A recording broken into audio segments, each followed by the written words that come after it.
자, 안녕하세요. 자, 2022년 대비 합격 전략 특강을 시작을 하겠습니다.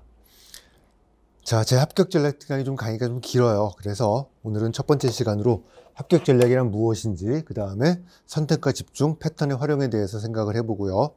나중에 한 두 개의 강의 정도를 더해서 우리 합격 전략 특강을 마무리를 하도록 할 거예요. 자, 일단 제 합격 전략 특강을 여러분이 수강하시러 왔다는 얘기는 또 제 강의를 수강할지 말지 여러분이 한번 판단해 보는 시간이라고 생각하기 때문에 전략 특강을 마치고 난 다음에 마지막에서 올해 제 강의를 어떻게 할지에 대한 얘기도 간단히 설명을 드리도록 하겠어요. 자, 먼저 쭉 보죠. 자, 임용시험의 경쟁률의 변화를 볼 거고요. 간단해요. 거의 10대 1이 넘어가는 시험이라는 거예요. 물론 특징이 조금 있어요. 3년 동안 계속 인원수가 좀 줄어서 경쟁률이 굉장히 떨어졌어요. 하지만 지금 또 코로나 때문에 경기가 안 좋아지면 경쟁률이 높아지는 게 우리 임용시험이거든요. 그래서 내년의 경쟁률이 과연 올해처럼 12대 1 이 정도의 경쟁률을 유지할지는 모르겠어요. 다시 올라가서 16, 20대 1이 될지도 모르는 그런 시험이 우리 임용시험이죠. 자, 경쟁률을 본 이유는 간단해요. 우리 합격 전략을 어떻게 세울 것이냐. 자, 10대 1이 넘는 경쟁률이에요. 자, 여기서 합격 전략이란 과연 무엇이겠느냐라는 거예요. 굉장히 어려운 시험이 우리 임용시험이라는 건 경쟁률에 드러나고 있어요. 자, 합격률이 10% 미만의 시험에서 100%의 합격을 보장하는 그러한 전략이라는 건 있을 수가 없어요. 당연한 얘기가 되겠죠. 그렇죠? 자, 그렇다면 합격 전략이란 과연 무엇이겠느냐? 합격의 가능성을 어떻게 하든 최대한 높이는 것. 이것이 바로 합격 전략이에요. 100%는 보장할 수는 없는 건 당연한 얘기고요. 그래서 아까 말씀드린 대로 제 강의가 좀 길기 때문에 3회에 걸쳐서 우리 생각을 해볼 건데요. 자, 오늘 강의하는 1회는 공개 강의로 모든 분들이 볼 수 있도록 할 거고요. 2회하고 3회는 제 수강생만을 대상으로 할 거예요. 아무래도 저는 제 수강생들을 위해서 강의하는 사람이기 때문에 수강생을 대상으로 합격 전략에 대한 얘기를 조금 더 생각을 해볼 거예요.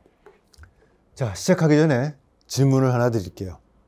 자, 여러분들이 시험 공부를 하다가 시험 보기 일주일 전에 어떤 문제 하나를 공부했어요. 그런데 그 문제가 바로 딱 정확하게 문제가 출제가 되었다면 4점짜리 서술형 문제예요. 여러분들이 그 4점을 전부 다 받을 수 있을 것인가? 자, 장담할 수 있을까요? 일주일 전에 공부한 문제가 나왔어요. 자, 4점을 전부 다 받을 수 있을까요? 자, 실제로 한번 보죠. 바로 올해 시험이었죠. 2021년 대비 우리 작년 11월 21일 날 시행한 전공비의 7번 문제하고요. 자, 제가 작년 마지막에 최종 정리 특강을 했던 문제 19번을 한번 비교를 한번 해볼 거예요. 자, 우리 전공비의 7번 문제는 함수 f가 0,1패 구간에서 0,1패 구간으로 가는 연속함수인데 개구간 0에서 미분이 가능해요. 자, 모든 x, 0일의 모든 x에서 미분계수가 1이 아닐 때 fa가 a가 되는 점. 자, 이거 우리 고정점이라고 부르죠. 저게 a가 유일하게 존재함을 증명하시오. 4점짜리 문제가 출제가 됐어요. 자, 제 특강반에서 했던 19번 문제.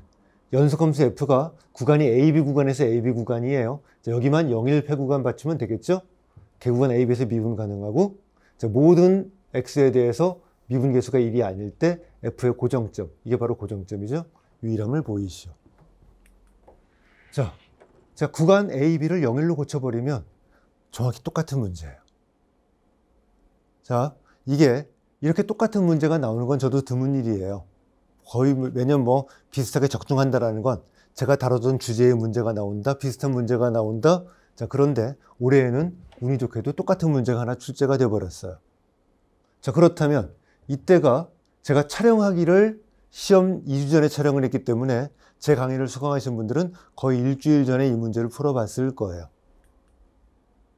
자, 과연 일주일 전에 제 수업을 들으신 분들이 과연 이 문제의 점수 4점을 전부 다 받을 수 있을까요?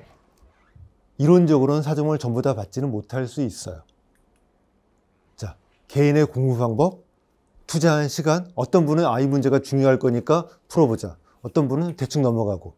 그래서 사람에 따라 다른 게 우리 이론적인 것이고요. 자, 실제로 올해가 아니고 한 3, 4년 전쯤인가 거의 또 이런 비슷한 일이 벌어진 적이 있어요. 그때는 문제가 이렇게 똑같지는 않고요. 제가 어떤 명제 하나를 증명하라는 걸 모의고사에 출제했어요. 그런데 실제 시험에서는 그 명제를 이용해서 문제를 푸시오 라고 문제가 출제된 적이 있어요.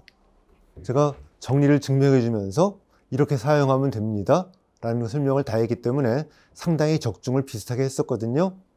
자, 그런데 그 해에 제가 합격할 수 있을까 말까 그 경계선에서 아주 애매했던 분이 한 분이 계셨어요. 합격할 수 있을 것 같고 불안하기도 한 그 정도의 분이 있었는데, 그때 그래도 이 문제가 적중했기 때문에 그분이 합격할지도 모르겠다는 생각을 했는데 불행히 그분이 그 문제를 틀렸어요. 한 시험 보기 한 3, 4주 전에 프로 문제랑 비슷한 문제가 나왔는데 그분은 점수를 받지는 못했어요. 그럴 수 있어요. 자, 과연 작년 수강생들이 과연 점수를 다 받았을까요? 자, 저는 작년에 수강했던 분들은 거의 대부분 4점을 받았을 거라고 확신을 해요. 자, 확신할 수 있는 이유가 뭘까요? 자, 오늘 설명드릴 패턴의 활용 때문에 그래요. 이 강의, 이 문제를 풀어드리면서 제가 문제를 풀어드린 게 아니라 저 패턴을 어떻게 활용할지에 대한 강의를 했기 때문에 거의 대부분 4점을 받았을 것이라고 제가 확신할 수 있고요. 자, 작년에는 코로나 때문에 직강을 제대로 못했기 때문에 사실은 제가 제 수강생들에 연락할 길이 별로 없어서 몇 분을 연락해 보지 못했어요. 그래도 꾸준히 직강으로 나온 분 3분을 제가 연락해 봤거든요. 3분 전부 다 4점을 전부 다 맞고 완벽히 답안을 썼다고 저한테 얘기를 해줬어요. 제 예상대로 일단 더 많은 분들은 조사해 보지 못했지만 3분은 완벽하게 답안을 썼고요. 그 3분 중 2분은 1차 합격을 하셨어요. 한 분은 서울, 한 분은 대전. 2차를 준비하고 계시는데 제 확신대로 우리 거의 다 맞게 됐고요. 이 패턴의 활용에 대한 얘기는 우리 오늘 강의의 제일 마지막 부분에 설명드릴 거예요. 자, 그래서 분명히 내가 어떤 문제를 풀었다 하더라도 그 문제가 나왔을 때 그 점수를 받기 절대 보장할 수 없지만 패턴을 잘 활용하면 분명히 효과가 있다는 것 나중에 말씀을 드릴 거예요. 자, 이제 합격 전략 특강으로 들어가 봅시다. 자, 먼저 첫 번째로 합격 전략이란 과연 무엇인지에 대해 생각을 해볼 거예요. 자, 2개의 문장이 참인지 한번 생각을 해보죠. 자, 우리 임용시험 전공 수학이에요. 수학 실력이 좋을수록 우리 전공 점수가 좋을 것인가? 자, 시험 문제가 쉬워지면 임용시험 준비가 쉬워질 것인가? 자, 둘 다 아니에요. 첫 번째는 여러분들이 흔히 보실 거예요. 주변에 보시면 수학 실력이 월등히 좋은 분들이 있는데 그분들이 이상하게 몇 년째 준비를 해요. 수학 실력만 좋아서 붙어버린다면 그분들이 그렇게 몇 년 준비할 일이 없는 거예요. 제 주변에도 많아요. 분명히 수학은 굉장히 잘하는데 왜 떨어지는지 몰라요, 그분들이. 자, 절대로 수학 실력과 임용시험의 전공 점수가 정비례하지를 않아요. 이게 현실이에요. 그래서 단순하게 수학만 열심히 한다? 합격을 보장할 수 있는 게 아닌 거예요. 자, 문제가 쉬워지면 임용시험 준비가 과연 수월해질까요? 좀 이따 생각을 해보죠. 자, 우리 합격, 불합격을 가리는 시험은 2 종류의 시험이 있어요. 첫 번째는 합격자의 수에 제한이 없이 커트라인으로 합격, 불합격을 가리는 시험이 있어요. 2번째는 커트라인은 없어요. 합격자의 수가 결정돼 있어요. 임용시험 같은 시험이죠. 자, 저 2개는 우리 완전히 준비하는 방법이 달라야 돼요. 예를 들어서 우리 면허시험 같은 거, 자격증 시험 같은 것들은 점수가 결정돼 있어요. 자, 절대평가고요. 문제가 쉬우면 당연히 합격하기 쉽죠. 그건 당연한 얘기예요. 경쟁률은 무의미해요. 100대 1이든 1000대 1이든 그냥 점수만 넣으면 합격시켜주는 그런 시험이에요. 근데 임용시험은 커트라인은 없어요. 자, 합격자의 수가 정해져 있어요. 상대평가예요. 자, 문제가 쉬워지면 어떤 일이 벌어질까요? 실력 차이가 무의미해져요. 실력 차이가 무의미해진다는 건 무슨 뜻이에요? 내가 실수 하나 하면 난 떨어진다. 실제로 이런 때가 있었어요. 아주 예전에 1980년대 초반까지는 우리 임용시험이 완전히 객관식으로만 출제된 적이 있었어요. 시험 범위도 굉장히 작았어요. 미적분학, 선형대수. 전공은 딱 그 2개만 나왔어요. 자, 그 당시에 어땠느냐? 서울은 한 문제 틀리면 떨어졌어요. 자, 문제가 쉬워지면 이런 일이 벌어져요. 자, 이거는 경쟁률이 얼마나 어려운 시험인가를 결정하는 거예요.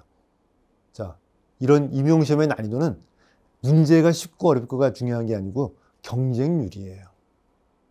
자, 그런데 보면 여러분도 아마 아실 거예요. 한 해 문제가 쉬우면 그 다음에 지원하는 분들이 많아요. 아, 문제가 쉬우니까 해볼만 하겠다. 문제가 어려워지죠? 아예 어려운 문제 나오니까 포기해야지. 생각을 반대로 가야 되는 거예요. 오히려 문제가 어려울수록 경쟁자들이 더 줄고요. 경쟁률이 떨어지고 오히려 더 쉬운 시험이 되는 것이 우리 임용시험이에요. 자, 그렇다면 우리 합격을 위해서 여러분들이 어떻게 목표를 세워야 될 것인가? 를 생각을 해보죠. 자, 만점을 받거나 1등 하는 게 목표가 아니에요. 우리 목표는. 이거 여러분 굉장히 중요한 생각이에요. 근데 여러분들은 1등을 하는 것처럼 공부하는 분들이 굉장히 많아요. 그럴 필요 없다라는 거예요. 자, 합격을 위해서 우리가 몇 점을 받아야 될 것이냐? 자, 내가 전공 점수를 70점을 받았어요. 자, 전공 점수가 80점 만점이거든요. 70점을 받았어요. 합격을 보장할 수 있나요? 보장할 수 없어요. 왜일까요? 다른 사람이 75점, 80점 받으면 어떡할 거예요? 난 떨어져요. 자, 80점 만점 시험에서 내가 50점을 받았어요. 떨어질까요? 붙을 수도 있어요. 다른 사람들이 전부 다 40점이면 난 붙는 거예요. 무슨 뜻인가요? 내 전공 점수, 그 점수 하나만은 무의미하다라는 거예요. 아까 말했죠? 우리 임용시험은 상대적인 상대평가예요. 경쟁자보다 앞서면 되는 거예요. 그래서 제가 목표로 제시하는 점수는 항상 플러스 1점이에요. 플러스 1점은 뭐냐면 우리 경쟁자보다 1점만 앞서면 나는 붙는 거예요. 내가 시험 못 봐도 괜찮아요. 경쟁자가 나보다 더 못 보면 난 붙는 거예요. 그래서 딱 기준은 딱 하나. 경쟁자보다 딱 한 발만 앞서가자예요. 이게 우리 목표가 되는 거예요. 이게 제가 제시하는 합격 전략의 핵심이에요. 자, 시험의 형식이 어떻게 되든 난이도가 어떻게 되든 중요하지 않아요. 중요한 건 경쟁자보다 한 걸음만 앞서자. 1점만 앞서자예요. 자, 그러면 합격할 수 있다예요. 자, 이제 등장을 해요. 수학이 목표가 아니에요. 여러분들은 수학을 공부를 하죠. 하지만 수학이 목표로 공부하는 건 아니에요. 임용시험에 합격을 목표로 공부하시는 것이기 때문에 저 플러스 1점이 목표예요.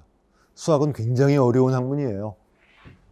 따라서 수학을 목표로 공부하게 되면 우리 전혀 엉뚱한 길을 가게 돼요. 좀 이따 다시 등장하게 될 거예요. 자, 그러면 플러스 1점을 위해서 여러분이 해야 될 것이 무엇인지를 생각해 봅시다. 첫 번째, 자, 우리 임용시험에 전공 과목이 굉장히 많아요. 자, 대수학, 해석학, 위상수학, 미분기하, 확률통계, 이산수학, 복수해석학, 선형제 수학.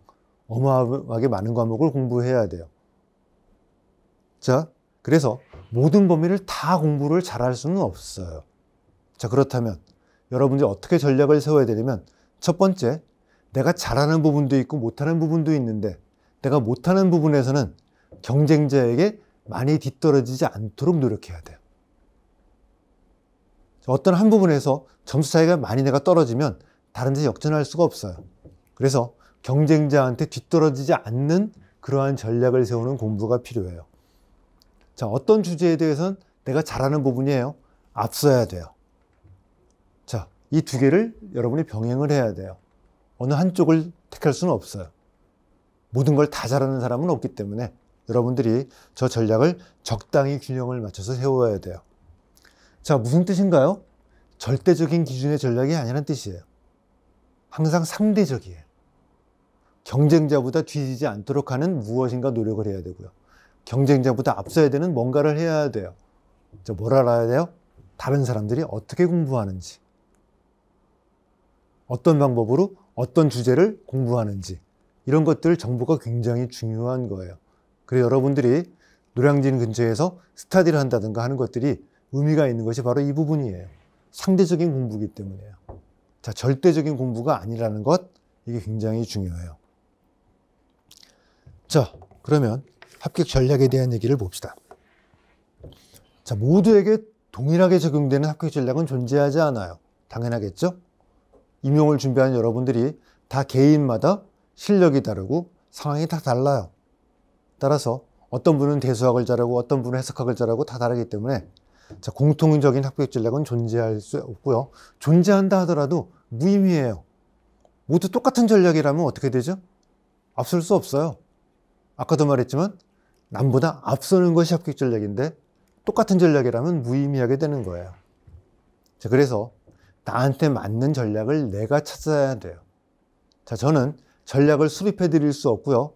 여러분이 전략을 세울 때 이러한 방법으로 합격 전략을 세우세요라고 하는 그걸 알려드리는 거예요. 자, 그리고 또 하나예요. 고정하면 안 돼요. 여러분들의 상태가 지금 1, 2월 달하고요. 5, 6월 달하고 여러분이 실력이 달라졌고요. 남은 기간도 달라졌어요. 자, 따라서 여러분이 계속 이 합격 전략을 수정해서 변화를 줘야 돼요. 그렇지 않고 1, 2월에 세운 전략을 끝까지 가겠다? 자, 잘못하면 엉뚱한 길로 가게 될 수 있어요. 자, 다음에 아까도 말했지만 우리 정보는 굉장히 중요해요. 그런데 그 정보에서 여러분이 한 가지 꼭 해야 될 게 있어요. 학원의 논리를 제거해야 돼요.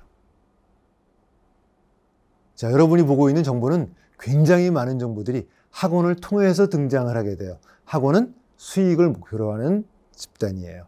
뭐 제 강의도 학원을 통해 제공되긴 하지만 자, 그 수익을 위해서 약간의 수정이 들어가요. 자, 거기에 현혹돼서는 안 돼요. 학원에서는 수강생들이 우리 학원에 와서 수업을 들어야지 수익이 발생하거든요. 그래서 약간의 우리 수정을 해서 정보가 제공되기 때문에 그런 부분을 제거하고 여러분이 판단해 주셔야 돼요. 자, 그 다음에 여러분이 수업을 들을 때 마찬가지예요. 이 수업을 내가 왜, 어떤 목적으로 듣는지 확실히 해야 돼요. 자, 어떤 분들이 계시냐면 막연히 나는 공부를 열심히 하고 있어. 그냥 만족감을 느끼는 의미에서 듣는 분들이 있거든요. 아, 이 선생님 유명해. 이 사람한테는 모든 사람이 들으니까 안 들으면 안 될 거야. 이런 식으로 들으면 안 된다는 뜻이에요. 그 선생님한테 가서 내가 무엇을 어떻게 배울 것인지, 그 선생님의 장점이 무엇이니까 내가 무엇을 배울 것인지 목표를 정확히 해야 돼요. 자, 제 수업도 마찬가지예요. 여러분들이 제 수업을 들을 땐 제 수업에서 무엇을 얻을지를 정해야 돼요. 막연하게 제 수업을 듣는다? 안 돼요. 자, 계속 가봅시다. 질문이 등장을 해요. 자, 수학의 실력 차이가 과연 절대적인 것인지 생각해 볼 거예요. 아까 했던 말이지만 내가 수학을 열심히 공부해요. 자, 임용시험 전공 준비를 열심히 하고 있다. 수학 실력이 좋다. 전공의 점수가 좋다. 아까 아닐까라고 그랬죠? 자, 이것도 역시 아니라고 말씀드렸어요. 자, 예를 들어 봅시다. 제가 지금 당장 수능을 보겠다고 했어요. 과연 제가 수능을 잘 볼 수 있을까요? 자, 수학 실력으로 보면 지금 수능을 보는 고3생이나 재수생하고 저를 수학 실력을 비교한다면 이건 기분이 나빠요. 제가 월등히 좋아요. 하지만 제가 과연 수능을 잘 볼 수 있다고 장담할 수는 없어요. 왜? 저는 수능 공부를 하나도 안 했거든요. 틀림없이 시간이 모자랄 거예요. 몇 문제 못 풀고 나면 시간이 다 끝날 거예요. 왜? 수능을 관련된 공부는 저 한 번도 한 적이 없기 때문에 수학 실력은 월등히 좋지만 수능 성적은 나쁠 거라고요. 자, 수학 실력과 이런 점수가 정비례하는 것이 아니에요. 자, 제가 이제 저랑 수업을 하다 보면 제가 자주 하는 말일 거예요. 여러분이 수학에 덫에 빠져서는 안 돼요. 수학을 공부하고 있지만 수학에 덫에 빠지면 안 돼요. 자, 임용시험을 위한 수학 공부하고요. 학문을 위한 수학 공부는 달라야 돼요. 여러분들이 그런데 임용시험 준비를 하다 보면 자꾸 어디로 빠져요? 시험을 위한 수학이 아니고 학문을 위한 수학의 길로 빠져요. 제가 말씀드린 수학의 덫이에요. 반드시 시험을 위한 공부를 해야 돼요. 자, 열심히 공부하는 분들이 빠지기 쉬운 함정이에요. 여러분 경쟁자 중에서 아까 말씀드렸죠? 수학을 굉장히 잘하는 분들이 의외로 많이 떨어진다. 자, 그분들이 어디에 빠져 있기 때문이에요? 수학에 덫에 빠져 있기 때문이에요. 수학을 열심히 해요. 근데 그거는 임용 시험 준비를 위한 수학이 아니에요. 예를 들어 볼까요? 굉장히 중요한 수학적인 정리가 있어요. 자, 그런데 그 정리는 절대 임용에 나올 수가 없어요. 그렇다면 임용시험을 공부한 여러분들은 그 유명한 정리라고 해봐야 무의미한 거예요. 단순한 명제일 뿐이에요. 자, 따라서 반드시 수학을 위한 공부가 아니고 임용시험을 위한 공부를 해야 된다는 것 기억해 주세요. 자, 또 하나 있어요. 임용시험은 경시대회가 아니에요. 자, 경시대회는 뭐죠? 1, 2등을 가리는 시험이에요. 자, 1, 2등한테만 상을 줘요. 1, 2, 3등까지 정도 주나요?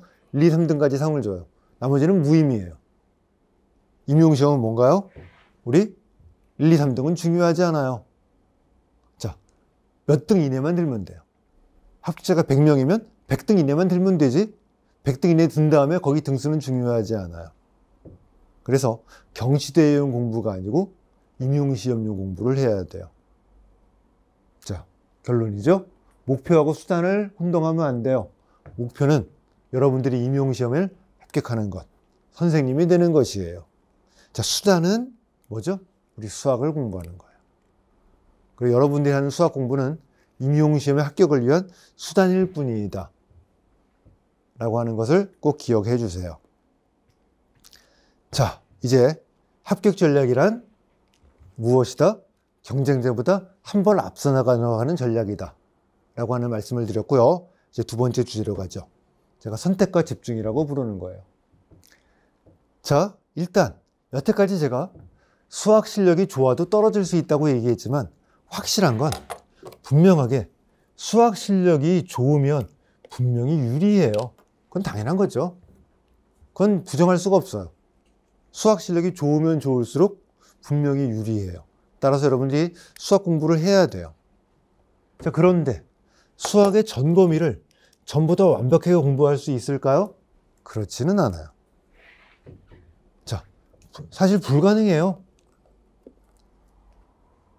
자, 그런데 수학 교육을 제외하고 나면 전공시험이 기입형의 4문항, 서술형의 12문항, 전공에서는 저 정도 16문항만 출제가 돼요.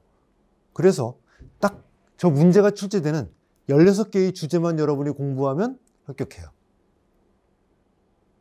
자, 두 개의 상반된 생각이에요. 아까 말했지만 수학 실력이 좋으면 좋을수록 유리하다와 자, 임용시험에 나오지 않는다면 무의미한 명제일 뿐이다라는 이 두 개의 모순된 생각 사이에서 여러분들이 결정을 해야 돼요. 자, 내가 지금 어떤 주제를 공부하고 있어요. 자, 이 주제가 임용시험에 출제 가능성이 내가 볼 때 아주 낮아요. 자, 그러면 나는 이거 아예 안 볼 거다 라고 생각해도 되고요. 자, 확률이 낮긴 하지만 안 나오는 건 아니다.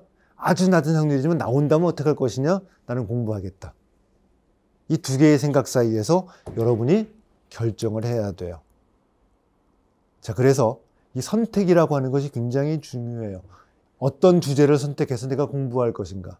이 주제는 나올 확률이 적으니까 나는 버릴 거야. 자, 버리더라도 어떻게 버릴지 선택해야 되고. 이런 선택이 굉장히 중요해요. 그리고 선택을 했으면 그 선택에 맞춰서 집중을 해야 되는 것이 이제 여러분이 해야 될 거예요. 자, 여러분들이 이제 모든 주제, 문제마다 저 선택을 계속 해야 돼요. 이 선택은 제가 해드릴 수 없어요. 여러분들이 해야 하는 것이고 저는 그 주제에 대한 우리 배경 설명을 해드릴 뿐이에요. 여러분들이 항상 저것을 결정해야 된다는 것. 자, 그런데 내가 공부할 부분을 선택하는데 너무 적은 부분을 선택하면 이건 곤란해요. 확률이 떨어지죠. 그렇다고 너무 많은 부분을 선택하면 우리 집중할 수가 없어요. 우리 공부하기도 힘들어요. 자, 또 하나 집중은 무슨 의미냐면은 내가 선택한 부분에서 문제가 출제됐는데 내가 점수를 못 받았어요. 무의미하죠. 내가 이 부분을 선택을 해서 공부했어요. 거기서 문제가 나온다면 점수를 받아야 돼요.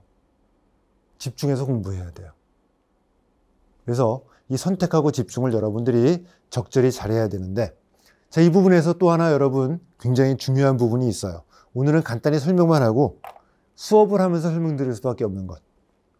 제가 선택과 집중, 선택한 부분에 집중해서 공부하자고 그랬죠? 선택하지 않은 부분은 그러면 내가 완벽히 포기하는 부분이냐? 그래서 안 돼요.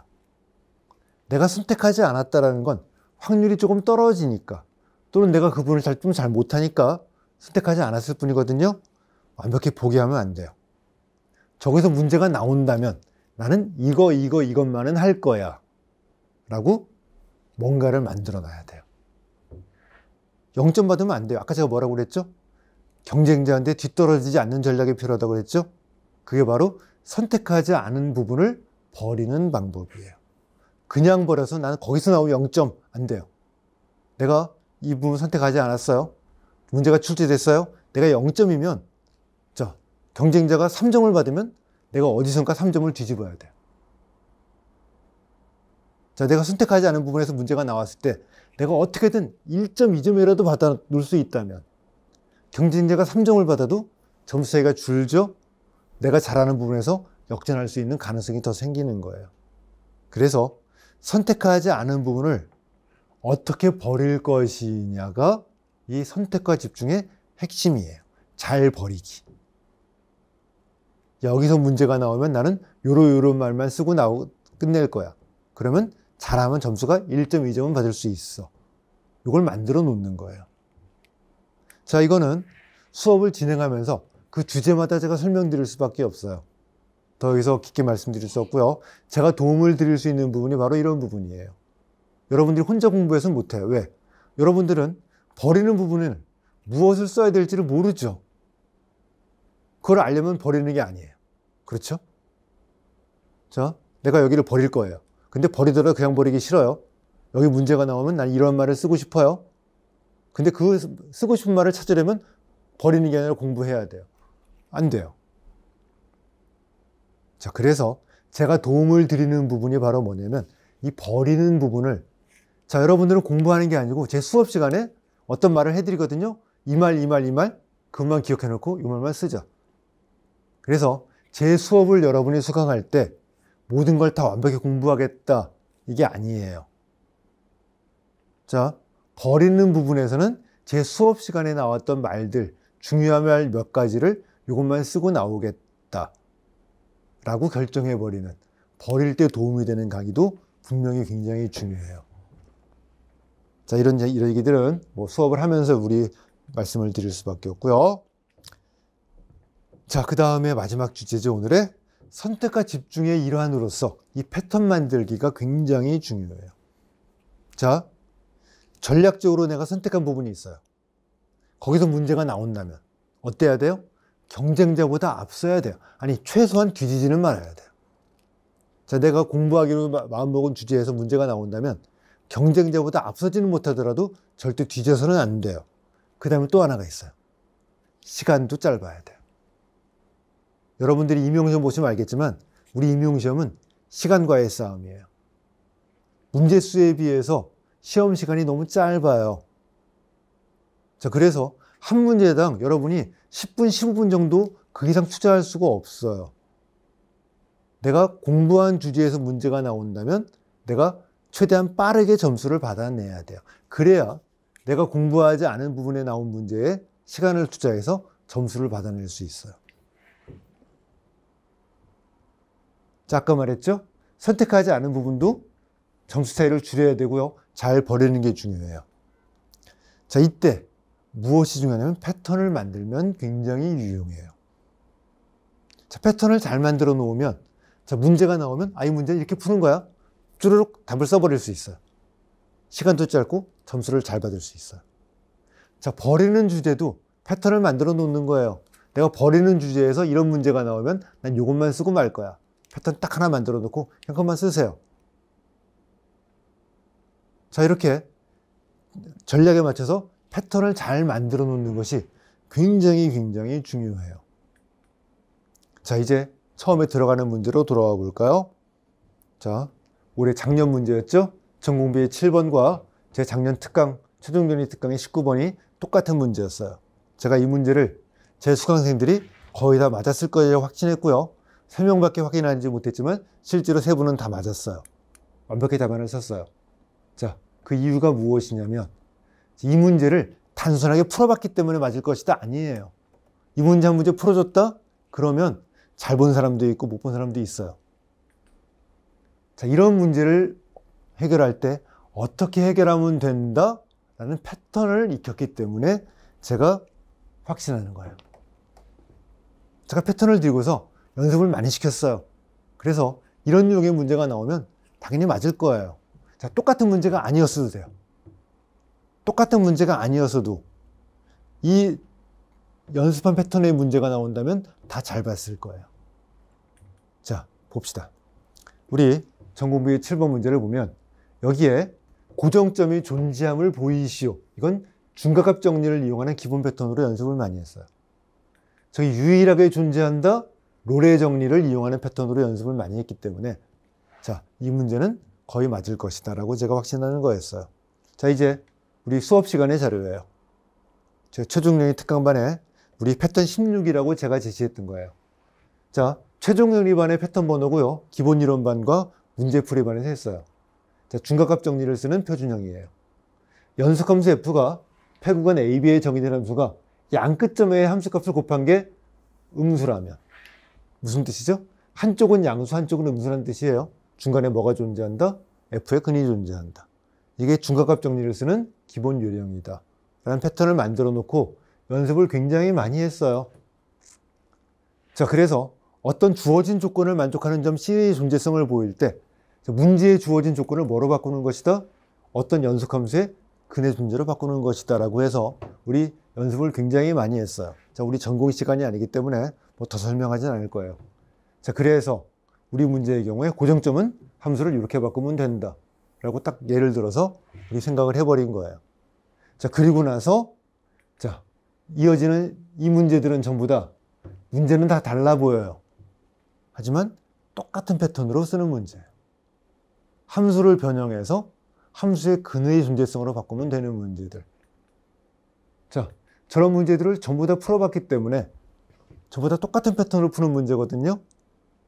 자, 제가 드린 문제랑 똑같은 문제가 출제됐지만 비슷한 유형의 문제를 나왔어도 다 잘 봤을 거라고 제가 믿는 거예요. 그래서 이건 당연히 맞을 거고요. 유일성, 롤의 정리를 쓰는 거예요. 자, 우리 무엇이죠? 미분 가능한 함수라면 함수의 근과 근 사이에 도함수의 근이 존재한다. 이게 롤의 정리의 직관적인 의미예요. 자, 뭐 이거는 수업 시간의 표현이니까 좀 더 일반적으로 쓴 거고요. 자, 미분 가능한 함수는 근과 근 사이에 도함수의 근이 존재한다. 자, 이걸 우리 설명을 드렸기 때문에 자, 우리 19번 문제죠? 유일성 어떻게 보여? 도함수의 근이 존재하지 않으면 함수의 근은 유일할 수밖에 없어요. 함수의 근이 두 개가 있으면 그 사이에 뭐가 있어야 되니까? 도함수의 근이 있어야 되니까. 그리고 무엇을 보이는 문제이다? 도함수의 근이 없는 걸 보이는 문제다 라고 패턴을 만들어 놨기 때문에 자, 뭐 여러분들이 잘 볼 수밖에 없게 돼 있고 제 수강생들은 이 문제를 맞을 수 있을 수밖에 없을 것이다 라고 제가 믿는 거예요. 왜? 한 문제를 푼 것이 아니라 그 문제하고 비슷한 문제들을 푸는 패턴을 전부 연습했기 때문에. 자, 이제 이게 패턴의 위력이에요. 수학 문제는 엄청나게 많아요. 자, 그 많은 수학 문제 해법을 일일이 다 따로따로 기억할 수가 없어요.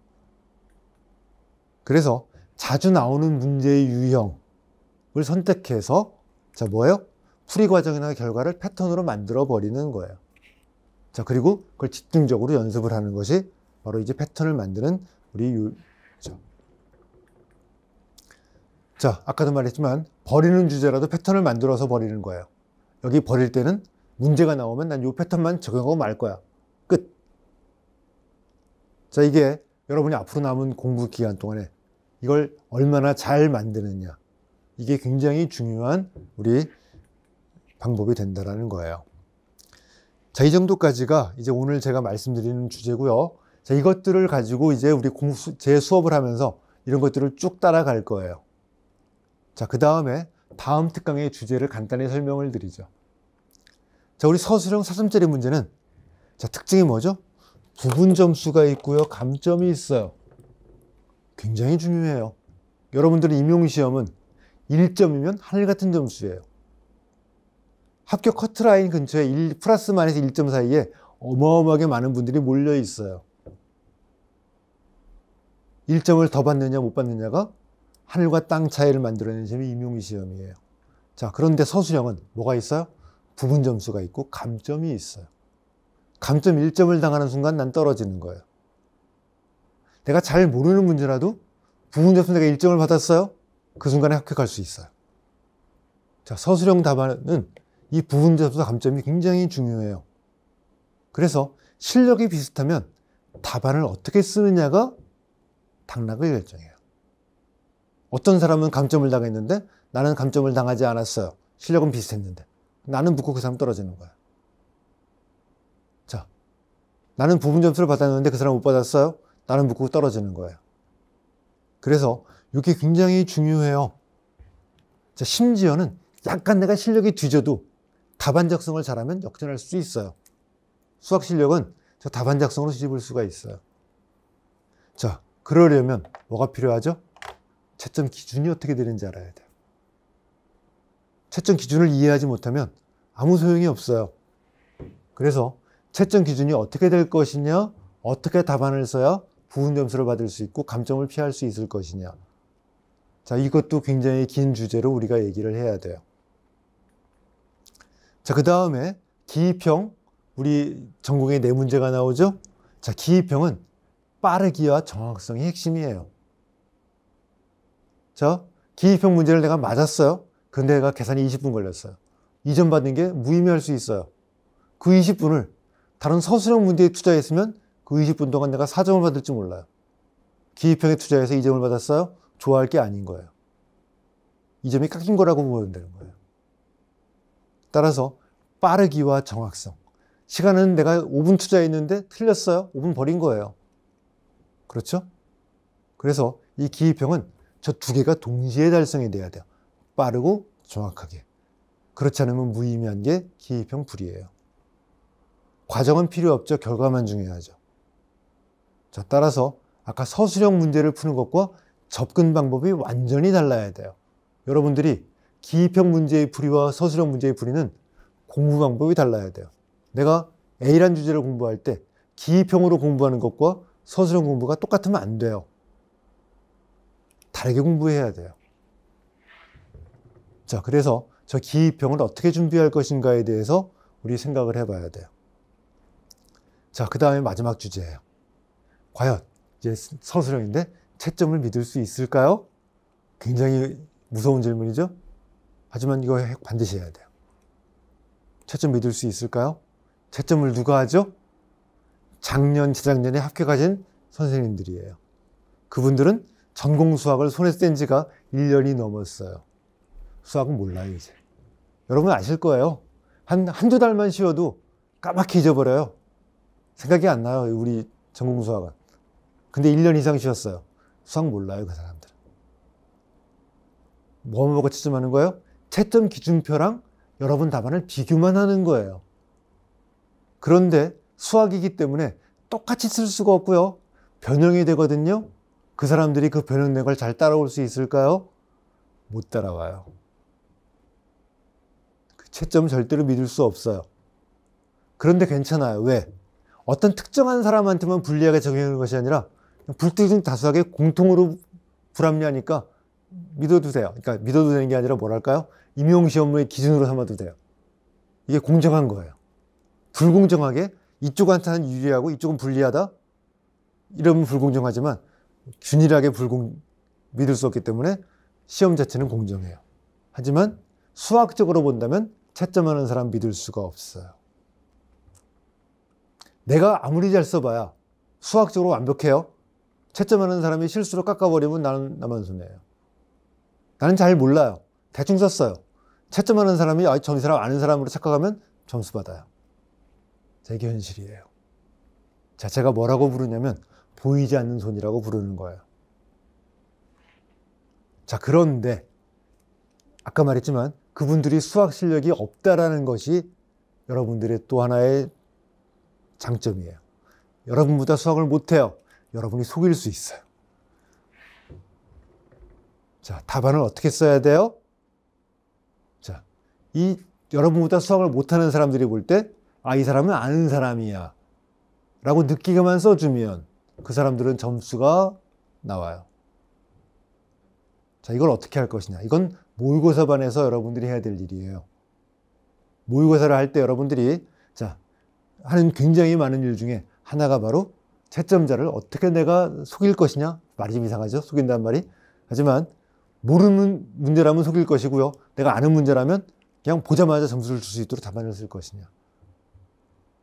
자, 어떻게 답안을 쓸지에 대한 얘기예요. 아까 했던 서술형 문제의 답안을 쓴 건 달라요. 거기는 수학적으로 완벽하게 부분 점수를 받는 법, 감점 당하지 않는 법이고요. 여기는 뭐요? 수학하고 상관없이 채점하는 사람하고 여러분에게 사이에 게임을 하겠다는 뜻이에요. 자, 이런 주제들이 아직 남아있고요. 이런 주제들은 이제 다음 강의 한 두세 개에 거쳐서 우리 진행을 할 거예요. 자, 그 다음에 이제 올해 제 수업에 대한 얘기를 간단히 설명드리겠어요. 자, 올해 강의부터 제가 좀 달라지는 점이 생길 거예요. 이 점을 말씀을 드릴 필요가 있어요. 자, 올해부터 문제풀이반을 따로 개설하지 않을 거고요. 기본 이론반에 완전히 통합을 해버릴 거예요. 그 다음에 교재를 좀 다르게 제공할 거예요. 자, 아까 말했지만 임용시험, 수학을 공부하면서 여러분들이 가장 많이 빠지는 것들이 특히 성실하게 공부하시는 분들이 빠지는 함정이 두 가지가 있어요. 아까 하나 말씀드렸죠? 수학의 덫. 수학을 열심히 해요. 근데 수학을 위한 공부를 하게 되는 거예요. 근데 이게 수학을 하는 사람들은 여러분이 그래도 아마추어 수학자들이거든요. 빠지기 쉬운 태생적인 한계가 있어요. 자, 이게 어려운 이유가 아까 말했던 거예요. 수학을 잘하면 유리해요. 그래서 어디까지를 경계를 해야 될지가 굉장히 어려워요. 수학을 잘하면 유리한 건 사실이지만 너무 수학의 길에 빠지면 임용시험하고 상관이 없어지는 길이 가버려요. 자, 그 경계를 잘 설정해야 돼요. 자, 제가 하는 역할 중에 하나가 또 하나가 그 경계를 설정해 주는 거예요. 여기까지만 공부하고 이제는 수학의 길이니까 그냥 이렇게만 알고 넘어갑시다. 자, 이 경계를 설정해 주는 게 저의 역할이에요. 자, 또 하나가 있어요. 필기의 덫이에요. 자, 처음에 생소할 거예요. 여러분들 공부 열심히 하는 성실한 분 보면 필기가 굉장히 빼곡해요. 굉장히 많아요. 아, 이분 굉장히 공부 열심히 하고 합격하겠구나. 근데 오히려 그게 덫이 될 수 있어요. 성실한 필기는 생각을 방해해요. 필기로만 보지 생각을 안 해요. 여러분들이 임용시험 볼 때 문제를 풀려면 생각을 해야 되거든요. 근데 그분들은 읽기만 해요. 계속. 내가 생각을 해서 문제를 푸는 게 아니에요. 생각의 장애물이 돼요. 필기가. 직관을 방해하고요. 자, 그래서 필기를 너무 많이 하는 게 절대 좋은 게 아니에요. 또 하나 있어요. 필기가 많으면 자, 쓸데없는 걸 자꾸 읽어요. 시간 낭비예요. 여기 안 써드렸지만. 내가 알면 여러분 아실 거예요. 수학은 득도하는 거예요. 아는 순간 자, 여러분 예를 들어서 대수학을 할 거니까 나중에 대수학을 하는데 제1동영상 정리를 공부하고 있어요. 제1동영상 정리를 설명하기 위해서 굉장히 많은 시간과 노력을 투자해서 뭐 필기도 굉장히 많아요. 얘도 굉장히 많이 들였어요. 근데 제1동영상 정리가 뭔지 아는 순간 그거 다 필요 없어져요. 수십 쪽의 필기, 수많은 이해, 수많은 문제들이 다 소용없어요. 난 내가 딱 깨달은 순간. 근데 필기를 열심히 하는 사람들은 그걸 그대로 계속 읽어요. 이미 알아버리면 소용없는 거거든요. 예를 들어 봅시다. 고등학생들이 수학을 열심히 공부해요. 노트 필기 굉장히 열심히 했어요. 나중에 알고 보면 다 필요 없는 거예요. 근데 필기를 열심히 해서 남긴 사람들은 그 쓸데없는 필기를 또 읽어요. 시간 낭비가 되는 거죠. 이 필기에 덫에 빠져서도 안 돼요. 자, 올해 강의를 바꾼 이유는 저 두 개를 피하고 싶어서예요. 자, 수학을 공부하면서 여러분들이 각 주제하고 문제마다 아까 뭐라고 그랬죠? 수학 실력이 좋을수록 유리하다와 출제 가능성이 낮으면 읽을 필요가 없다. 이 두 개의 생각 사이에서 우리 위치를 설정해야 돼요. 저 위치를 설정할 때 제가 도움을 드리는 게 또 저의 역할인데, 자, 그래서 작년까지는 어떻게 강의를 구성했냐면 기본 이론반을 먼저 했어요. 기본 이론반의 목표는 무엇이에요? 바로 이 생각이에요. 수학 실력이 좋을수록 유리하다. 그래서 기본 이론반에서는 조금 수학의 패턴을 중점을 좀 둬요. 자, 그래서 수학을 조금 더 열심히 하다가 문제풀이반에 가서는 이제 어디에 초점을 좀 둬요? 임용시험으로 초점이 넘어오는 게 작년까지의 강의였어요. 기본 이론반에서 수학 실력을 다지고 문제풀이반에서부터 이제 임용시험 쪽으로 생각을 바꾸자. 자, 그리고 모의고사반에서는 아까도 말했지만 채점자를 속이는 것까지 생각하는 완벽하게 임용시험만을 위한 강의. 자, 여기는 수학이 7, 임용시험이 3 정도라면 여기서 5대5, 여기는 수학이 3, 임용시험이 7. 이 정도 비율로 제가 강의를 했어요. 그래서 저희 역할이 자, 여기서 수학을 좀 공부하다가 수학에서 임용시험의 길로 바꿔드리는 요 가이드를 하는 것이 저희 역할이었어요. 자, 그런데 작년 수업을 하면서 굉장히 힘들어졌어요. 이유는 간단해요. 코로나 때문에 직강을 제대로 할 수가 없었어요. 자, 제가 여러분들을 요 안내를 할 때 굉장히 중요한 게 제 수업을 듣는 직강을 수강하시는 분들의 반응과 질문들이에요. 그걸 보면서 제가 적당히 안내를 해주는데 이제 그걸 못하게 됐어요. 지금 합격자 특강도 지금 학생들 없이 촬영하시는 분하고 저하고만 하거든요. 여러분이 어떤 반응을 보이는지 제가 알 수가 없어요. 여러분의 반응을 모르면 제가 이런 안내를 제대로 해드릴 수가 없어요. 올해에도 그럴 가능성이 크죠. 자, 그렇다면 요 길을 따라서 강의하는 건 위험하다라는 거예요. 자, 그래서 우리 어떻게 할 거예요? 아예 통합을 해서 올해는 수학에 대한 설명을 좀 처음부터 줄일 거예요. 제가 수학에 대한 설명을 많이 하면 그리고 아무 말도 없이 넘어가면 여러분들이 수학을 더 공부하게 돼요. 그래서 여기는 굳이 필요 없는 데는 수학 설명을 줄일 거예요. 처음부터 이제 뭐 할 거예요? 임용시험 쪽으로 들어올 거예요. 그러기 위해서 기본 이론반을 없애고 아예 문제풀이반하고 합쳐버릴 거예요. 그래서 수학에 덫에 빠질 가능성을 처음부터 완전히 봉쇄해버릴 거예요. 자, 그래서 기본 이론반과 문제풀이반을 우리 통합하는 것. 이유는 바로 그것이에요. 자, 그 다음에 교재를 바꿨어요. 뭐 작년 제 강의를 수강하신 분들은 아마 교재를 보시면 딱 아실 거예요. 자, 작년까지는 교재, 정리의 증명, 예, 그 다음에 여러 가지 주석들을 제가 다 써드렸어요. 여러분이 수학 공부하면서 필요한 얘기들을 다 써드렸어요. 자, 그런데 아까 말씀드렸죠. 필기의 덫. 이미 여러분이 알고 나면 불필요한 거를 교재에 있으니까 여러분이 자꾸 읽어요. 특히나 성실하신 분들이 그런 분들이 많아요. 잘못하면 필기의 덫에 빠질 수 있어요. 그래서 올해 교재는 아예 정리하고 패턴만 딱 서술해 드리고요. 증명, 주석 다 빼버렸어요. 자, 증명은 문제풀이하고 함께 뒤에 따로 서술해 드렸어요. 자, 여러분들이 뭐 할 거냐면 꼭 필요한 내용만 제가 정리 패턴을 써드린 다음에 여백을 좀 남겨놨거든요. 꼭 필요한 내용만 거기다 옮겨 적으세요. 그 필요한 내용은 나중에 여러분이 두고두고 읽어도 되는 것. 절대 길면 안 돼요. 길면 안 되는. 그래서 여러분들이 나중에 한 10월 달에 가서도 이것만 읽으면 돼. 이렇게 만들 수 있도록 해보기 위해서 교재에서 작년 교재에서 주석이라든가 이것들을 전부 다 빼버리고 수업 시간에 제공해 드릴 것이고요. 어떤 주석들은 한번 보고 잊어버리면 돼요. 그게 교재에 있으니까 여러분이 자꾸 읽거든요. 그래서 올해는 변화를 한번 줘봤어요. 이건 필기의 덫에 빠지지 않기 위해서 한번 변화를 줘본 거예요. 그래서 올해 변화는 문제풀이반하고 기본이론반을 합친 것은 수학의 덫을 피하기 위한 것. 교재에서 증명 주석을 다 빼버린 것은 필기의 덫에 빠지지 않기 위한 것. 이렇게 두 가지 변화를 줘서 우리 시행을 해볼 거니까 여러분들이 수업을 들으실 때 참고하시기를 바라겠어요. 자, 이렇게 해서 우리 합격 전략에 대한 첫 번째 강의를 마치고요. 우리 다음 강의는 아마 글쎄 모르겠어요. 한 3, 4월 정도에 두 번째 강의를 할 생각으로 있고요. 그때는 우리 서술형 답안 작성, 그 다음에 기입형 계산 문제, 이 두 개의 주제를 가지고 얘기를 할 거고요. 그 다음에 좀 더 들어가서 한 7, 8월쯤 되겠죠? 이제 좀 더 뒤에 가서 우리 그 채점위원들을 어떻게 우리가 상대할 것인가에 대한 강의를 우리 올려드리도록 할 거예요. 자, 수고들 하셨고요. 이렇게 해서 일단 합격 전략에 대한 첫 번째 강의를 마치도록 하겠습니다.